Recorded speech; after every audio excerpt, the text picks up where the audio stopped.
Assalamualaikum warahmatullahi wabarakatuh. Perkenalkan, nama saya Felina Rita Sarjito. Di sini saya akan mempresentasikan mengenai fenomena penggunaan bahasa gaul pada remaja di Indonesia dalam penggunaan media sosial. Tugas video ini saya buat untuk memenuhi tugas besar 2 bahasa Indonesia. Seperti yang kita tahu, setiap manusia menggunakan bahasa untuk menjadi alat komunikasi dan interaksi antar sesama manusia, di mana bahasa ini berfungsi sebagai sarana untuk setiap manusia menyampaikan sebuah ide, gagasan, dan juga informasi. Tidak hanya itu saja, bahasa yang digunakan manusia bisa didapatkan melalui pemerolehan bahasa yang kemudian dikembangkan menjadi keterampilan berbahasa. Untuk tahap pemerolehan bahasa ini sendiri itu terletak pada saat masa remaja, di mana masa remaja dapat diartikan sebagai peralihan dari masa anak-anak ke masa dewasa, di mana dalam perkembangan ini semua aspek atau fungsi memasuki dewasa mengalami perubahan, termasuk bahasa. Menurut Harlock, masa remaja umumnya berlangsung sekitar 13-16 tahun. Pada masa inilah manusia itu memperoleh bahasa yang dipengaruhi dari berbagai aspek, baik itu aspek lingkungan, sosial, teknologi, kecerdasan, ataupun status sosial. Dan itu saja, di masa ini remaja juga melakukan pencarian jati diri dengan menjalin hubungan pertemanan seluas-luasnya. Dari hubungan pertemanan inilah menjadi sebuah kelompok pertemanan yang dimana kelompok tersebut mampu menciptakan kosakata baru yang bisa digunakan dan disepakati oleh setiap anggotanya. Yang pertama adalah pengertian bahasa. Adanya bahasa sangatlah memudahkan kita untuk saling berkomunikasi. Namun sebenarnya apakah bahasa itu? Apakah yang dimaksud dengan bahasa? Jadi menurut Krida Laksana dan Joko Kencono, bahasa merupakan sistem lambang bunyi yang digunakan oleh para anggota kelompok sosial untuk bekerja sama, berkomunikasi, dan mengidentifikasi diri. Untuk fungsi dari bahasa ini sendiri itu adalah menjadi alat komunikasi antar manusia dalam berbagai informasi mengenai hal apapun. Untuk perkembangannya, hingga saat ini bahasa Indonesia menjadi bahasa resmi bangsa Indonesia. Dalam setiap peradaban manusia, bahasa ini selalu hadir. Hal itu membuat manusia dan bahasa menjadi satu kesatuan yang tidak dapat dipisahkan. Bahkan untuk perkembangan bahasa Indonesia itu sendiri memiliki keunikan dari masa ke masa.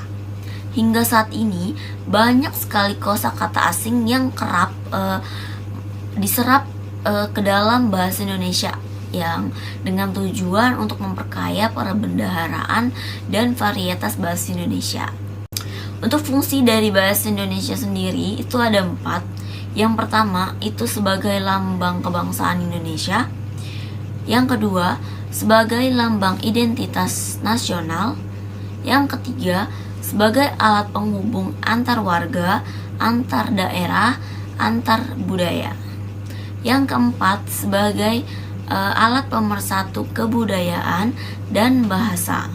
Berdasarkan dengan pengamatan yang telah dilakukan, ditemukan banyak kosakata yang populer di kalangan remaja saat ini. Kosakata tersebut itu dikenal sebagai bahasa gaul.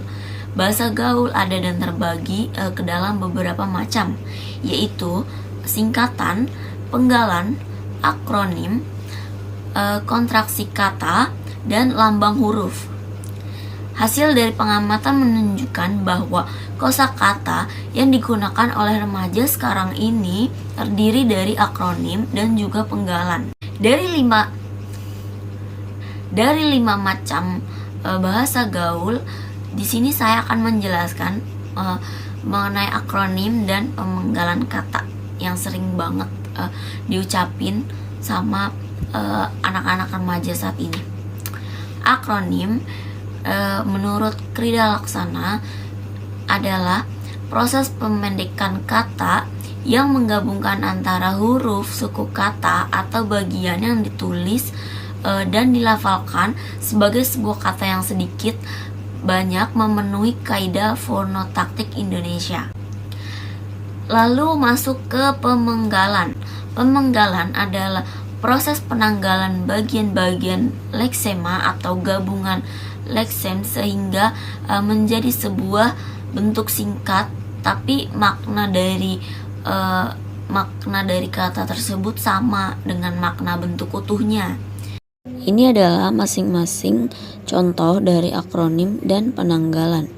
Untuk akronim ada seperti OTW atau on the way, BTW atau by the way, GWS atau get well soon, PJ atau pajak jadian.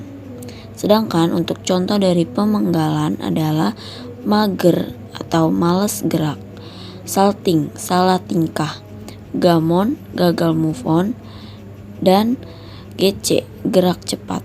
Kesimpulan yang saya dapat dari presentasi yang sudah saya jabarkan sebelumnya adalah remaja di zaman sekarang yang aktif dalam menggunakan media sosial Instagram memiliki banyak kosakata yang berbeda bila dibandingkan dengan remaja yang tidak menggunakan Instagram. Penggunaan bahasa gaul pada remaja saat ini itu dipengaruhi oleh beberapa faktor, yaitu kecerdasan, lingkungan, dan juga status sosial. Akan tetapi, faktor yang paling berpengaruh dalam memperoleh bahasa gaul pada remaja untuk saat ini saya pikir itu adalah Instagram yang termasuk dalam lingkungan sosial. Karena di mana lingkup pertemanan sebaya merupakan bagian dari lingkungan sosial yang mempengaruhi penggunaan dan pembentukan kosakata baru sehingga digunakan oleh para remaja pengguna Instagram. Untuk saran, saya menyarankan